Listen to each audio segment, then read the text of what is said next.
Estudo revelou que os indicadores de mobilidade urbana da capital não avançaram como o planejado. Você sente isso aí quando vai pegar ônibus, né? Há 10 anos, o governo federal estabeleceu metas para essa área. Isso em todo o país, mas muita coisa por aqui nem saiu do papel. Quer um exemplo? É a ampliação do metrô. Você já viu a ampliação do metrô? Tá. Enquanto isso, o povo se espreme nos ônibus. Balança! Nós perguntamos para os passageiros do transporte público se nos últimos 10 anos eles viram mudanças e ouvimos muitas reclamações. Só colocaram mal, mas os ônibus continuam ruins do mesmo jeito, o transporte continua ruim. Tá ruim, mas muito ruim mesmo.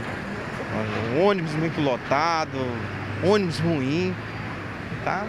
Tá complicado, tá? Nossos ônibus é que precisa melhorar, porque tem horas aqui só durante o dia, durante a noite não tem ônibus pra gente poder ir pra casa, não. Seu Walter e Dona Terezinha não entraram num acordo. Ela acredita que o transporte melhorou, mas o aposentado foi taxativo.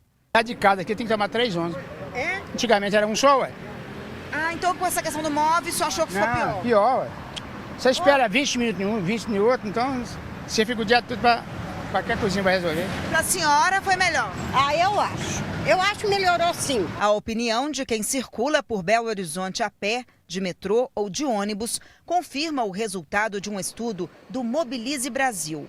O portal, criado para acompanhar projetos e obras de mobilidade urbana, mostrou a situação das capitais uma década depois que o governo federal definiu a Política Nacional de Mobilidade Urbana. A legislação criada em 2012 busca melhorar as condições para a circulação das pessoas e de mercadorias. Este especialista em mobilidade e participante da pesquisa explica que os principais indicadores da capital não avançaram muito.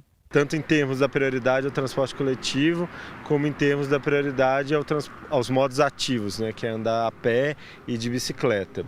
A gente precisa de mais investimentos em estrutura para isso, então faixas exclusivas de ônibus, principalmente, mas também ciclovias, ciclofaixas e a manutenção das calçadas. As ciclovias e ciclofaixas são uma demanda antiga da população para desafogar o trânsito e estimular o transporte sobre 2 rodas. De acordo com o estudo, dos 409 quilômetros de vias para o tráfego das bicicletas previstos para Belo Horizonte, existem hoje apenas 94. E o estudo diz mais sobre o plano de mobilidade urbana da capital. Aqui em Belo Horizonte, nem tudo o que foi planejado foi executado. Dos 45 quilômetros de pistas exclusivas para ônibus, a capital mineira continua com 23 quilômetros. O modal sobre trilhos também não saiu do papel e nem o metrô foi ampliado. Muitos moradores da região metropolitana trabalham aqui, por isso esses avanços são esperados. Na verdade, a gente tem que pensar na região metropolitana como um todo, porque toda pessoa que habita a região metropolitana tem o direito de ir e vir, né? E ela precisa de um transporte adequado. E o que a gente vê é que ano a ano o sistema de ônibus ele está sendo deficitário, né? Porque a gente não tem outras alternativas. A Luísa mora na zona rural de Sabará e vem todos os dias para a capital. Ela diz que está literalmente cansada de esperar mudanças. Por exemplo, dia de domingo tem um ônibus só de 2 em 2 horas no meu bairro. E aí vocês fazem como quando precisam sair? Aí você tem que sair umas 4 horas mais cedo do que você tem que chegar no lugar. E assim a gente vai. A Prefeitura de BH deu um passo importante para melhorar a vida de quem precisa de ônibus e vive na região oeste da cidade. Está prevista a construção de um BRT na Avenida Amazonas.